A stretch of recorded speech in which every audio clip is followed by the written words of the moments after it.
નમસ્કાર, અમારી news channel news for કાઠિયાવાડને લાઈક કરો, શેર કરો અને સબસ્ક્રાઇબ કરો. News for Kathiawad. નમસ્કાર.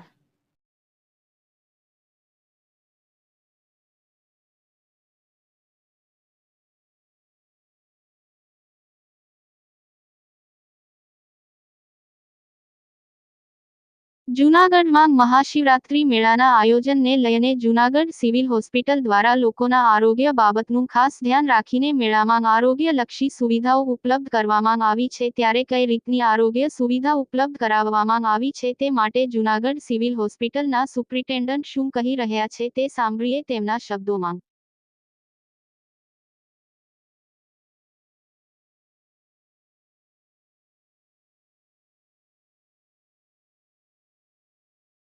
जी सर.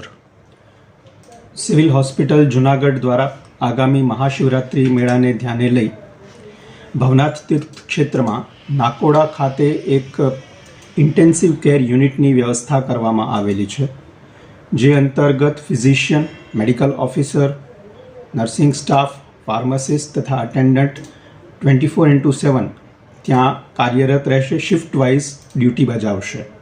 ત્યાં તમામ જરૂરી દવાઓ તથા ઓક્સિજન સાથેની ઇન્ટેન્સિવ કેરની સંપૂર્ણ વ્યવસ્થા કરવામાં આવેલ છે તથા એમ્બ્યુલન્સ પણ નાકોડા હેલ્થ સેન્ટર ખાતે 24/7 ઉપલબ્ધ કરાવવામાં આવેલ છે. આ ઉપરાંત સિવિલ હોસ્પિટલ જૂનાગઢ ખાતે તાત્કાલિક સારવાર વિભાગમાં પણ ડૉક્ટર્સની સંખ્યા શિફ્ટ વાઇઝ વધારવામાં આવેલ છે અને આકસ્મિક કારણોસર કોઈપણ રીતે જો દર્દીઓની સંખ્યામાં વધારો થાય તો તેને પહોંચી વળવા માટે સ્ટેન્ડ બાય ટીમ, જેમાં એનેસ્થેટિક ડૉક્ટર, ઓર્થોપેડિક સર્જન, જનરલ સર્જન, ફિઝિશિયન તથા મેડિકલ ઓફિસર સાથેની ટીમ સ્ટેન્ડ બાય તરીકે પણ બનાવવામાં આવેલ છે. આમ આગામી મહાશિવરાત્રિ મેળામાં આવનાર યાત્રાળુઓ તથા શ્રદ્ધાળુઓને કોઈ પણ મેડિકલ કેર બાબતે તકલીફ ન પડે તેનું સંપૂર્ણ ધ્યાન સિવિલ હોસ્પિટલ જૂનાગઢ દ્વારા જિલ્લા વહીવટીતંત્રના સંકલનમાં રહી કરવામાં આવેલ છે. સર, કેટલા ડૉક્ટરો હશે અને કઈ રીતની દવાઓની વ્યવસ્થા હશે?